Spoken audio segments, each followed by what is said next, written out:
ने निम्न में से किस स्थान पे 1611 में अपना कारखाना, अपनी फैक्ट्री स्थापित करी? जरा बताइए आंसर क्या होगा। अब ये फैक्चुअल क्वेश्चन है, इसका आंसर आप सब बच्चे दे सकते हैं। चलिए, मुश्किल है, फैक्ट कम याद रहते हैं। सबसे बड़ी प्रॉब्लम फैक्ट की है, इतिहास में सबसे बड़ी प्रॉब्लम फैक्ट की है। जिसको फैक्ट याद होंगे तो बात बन जाएगी। ओके, आपको रेगुलर बेसिस पे जब आप पढ़ाई करेंगे फैक्ट याद हो जाएंगे ऑटोमेटिकली। तो सुन ले, देखो यहाँ पे अगर मैं बात करता हूँ किसके बारे में, ब्रिटिश ईस्ट इंडिया कंपनी के बारे में, तो ये सेटअप कब होती है, ठीक है कि नहीं।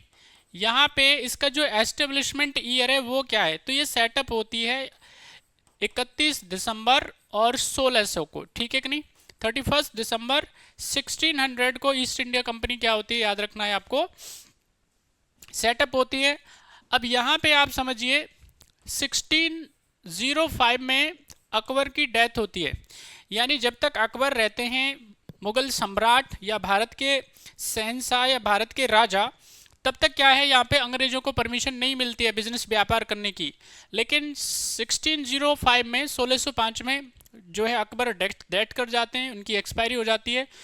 तो आप देखेंगे जहांगीर राजा बनता है और 1608 में कैप्टन जो हॉकिंस है वो क्या करता है, जहांगीर के दरबार में आता है और जहांगीर से क्या बिजनेस व्यापार करने की सनद प्राप्त कर लेता है, ठीक है कि नहीं। 1608 में यहाँ पे जब वो आता है तो आप देखेंगे गुजरात के सूरत में पहली जो फैक्ट्री लगाने वाले हैं यहाँ पे, वो लगाएंगे कब, 1613 में। 1613 में क्या की जाती है, फैक्ट्री लगाई जाती है, ये परमानेंट होती है।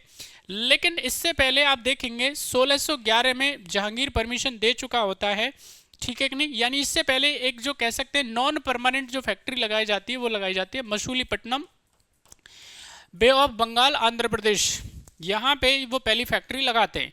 फिर आप देखेंगे यहाँ पे 1613 के बाद में लगातार फिर वो फैक्ट्री लगाना स्टार्ट करते हैं ऑल ओवर इंडिया। तो इसका सही आंसर क्या हो जाएगा, Machilipatnam is the right answer.